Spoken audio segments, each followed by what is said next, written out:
Assalamualaikum warahmatullahi wabarakatuh. Kembali lagi kita di sini akan membahas mengenai pengkajian teori Abraham Maslow yang diberi julukan sebagai Bapak Psikologis Humanistik. Abraham Maslow adalah seorang psikologis humanistik dengan julukannya yang lahir di New York pada tahun 1968 dan wafat tahun 1970 di California, Amerika. Abraham Maslow dikenal dengan jasanya yang mempelopori lahirnya pandangan pengaktualisasian, dikarenakan tokoh yang satu ini hidup pada zaman ketika berbagai pandangan dan aliran psikologislah yang hadir untuk menjadi cabang keilmuan.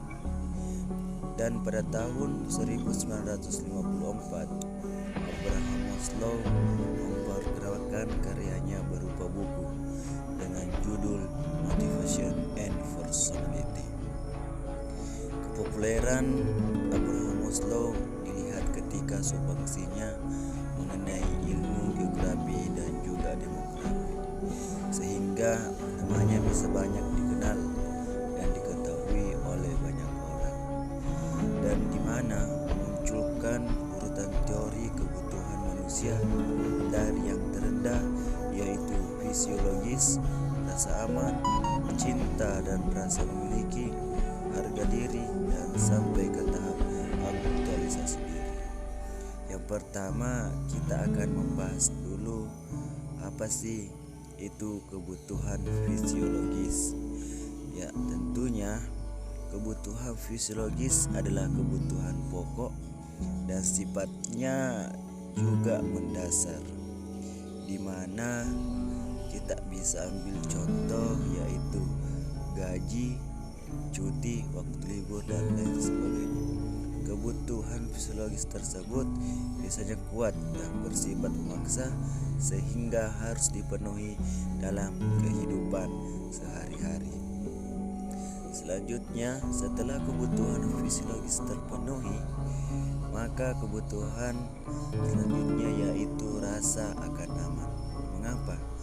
Karena manusia yang merasa tidak dalam keamanan membutuhkan keseimbangan dan aturan yang baik dan berupaya untuk menghindari hal-hal yang tidak diharapkan. Selanjutnya mengarah kepada keinginan memiliki teman, rasa cinta dan rasa terima. Tentunya sebagai makhluk sosial, seseorang akan merasa bahagia apabila dirinya disukai dan mampu berinteraksi sosial dengan baik pada saat berada di luar. Tingkatan selanjutnya disebut dengan kebutuhan dihargai, atau dengan kata lain adalah kebutuhan ego. Kenapa disebut sebagai kebutuhan ego? Dikarenakan berkaitan dengan keinginan untuk memiliki kesan positif dan perhatian. Kebutuhan terakhir yaitu dalam teori Abraham Maslow adalah aktualisasi diri, di mana kebutuhan ini termasuk level kebutuhan teratas, karena termasuk kebutuhan aktualisasi ini yaitu perkembangan akan bakat dan potensi yang ada pada diri sendiri sehingga dapat menjadi insan yang unggul.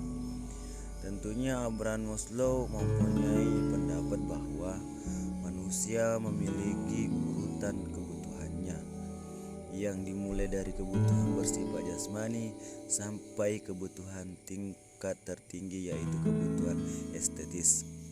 Apabila seseorang telah memenuhi kebutuhan yang tingkatannya rendah, maka motivasi selanjutnya diarahkan kepada kebutuhan aktualisasi diri dengan tujuan mengembangkan potensi dan bakat pada kecenderungan tertentu. Ya, mungkin itu saja teori dari Abraham Maslow. Teorinya yang begitu singkat, namun ada pengkajian yang bisa diambil hikmahnya, diambil pelajaran dari teori dari Bapak Psikologis Humanistik tersebut. Terima kasih atas like dan subscribe-nya, mohon bantuannya, dan doakan semoga bisa tetap sukses.